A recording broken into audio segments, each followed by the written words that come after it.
আসসালামু আলাইকুম।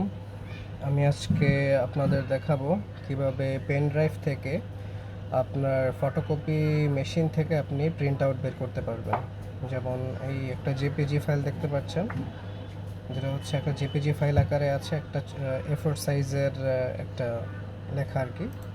এটা আপনি জাস্ট এখান থেকে কপি করলেন, কপি করলে আপনার যে পেন ড্রাইভ আছে পেন ড্রাইভে নিয়ে গেলেন। এই যে দেখতে পাচ্ছেন পেন ড্রাইভে আমি এটা নিয়ে নিয়েছি অলরেডি।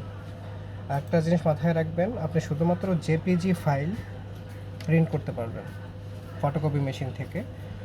কোনো ধরনের পিডিএফ ফাইল কিন্তু আপনি প্রিন্ট আউট করতে পারবেন না, ঠিক আছে? আমি এটা কিন্তু আমার পেন ড্রাইভে নিয়ে নিয়েছি। এবার এই পেন ড্রাইভটা আমি আমার ফটোকপি মেশিন, যার মডেল নাম্বার হচ্ছে 2523AD, এটাতে জাস্ট এখানে ইনসার্ট করে দিব। দেখতে পাচ্ছেন ইনসার্ট করে দিয়েছি। এখন এইখানে পাওয়ার বাটন ক্লিক করে এখান থেকে অন করতে হবে। এরপরে আপনি জব স্ট্যাটাসে যাবেন। জব স্ট্যাটাসে ক্লিক করার পরে এখানে জব অপশন দেখতে পাবেন। এখান থেকে আপনি রাইট সাইডে অ্যারো ক্লিক করবেন, নিচে আসবেন ইউএসবি প্রিন্ট, তারপরে আপনার ডান পাশের অ্যারো।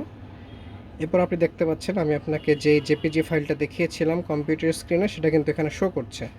আপনি এখান থেকে জাস্ট সিম্পলি ইয়েস বাটনে ক্লিক করলে কিন্তু এটা প্রিন্ট হবে। এখানে বলছে প্রিন্টের জন্য প্রসেসিং হচ্ছে, কিছুক্ষণ অপেক্ষা করবেন এবং এটা বের করবেন না। ইতিমধ্যে কিন্তু বের হওয়া শুরু হয়েছে।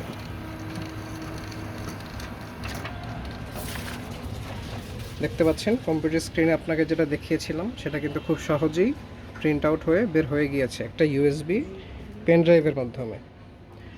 আপনি জাস্ট এখান থেকে যখন প্রিন্ট আউট হয়ে যাবে তখন আপনি এখান থেকে সিম্পলি সি বাটনে ক্লিক করতে পারেন, অথবা ক্লিয়ার স্টপ বাটনে ক্লিক করতে পারেন, অথবা ডিরেক্ট আপনি স্লিপ বাটনেও ক্লিক করে অফ করতে পারেন, ঠিক আছে?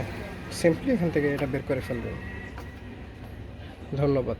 আশা করি ভিডিওটা আপনাদের উপকারে এসেছে। যদি বিন্দুমাত্র উপকারে এসে থাকে চ্যানেলটি সাবস্ক্রাইব করে দিবেন এবং যদি কিছু জানা থাকে কমেন্ট সেকশনে জানাবেন।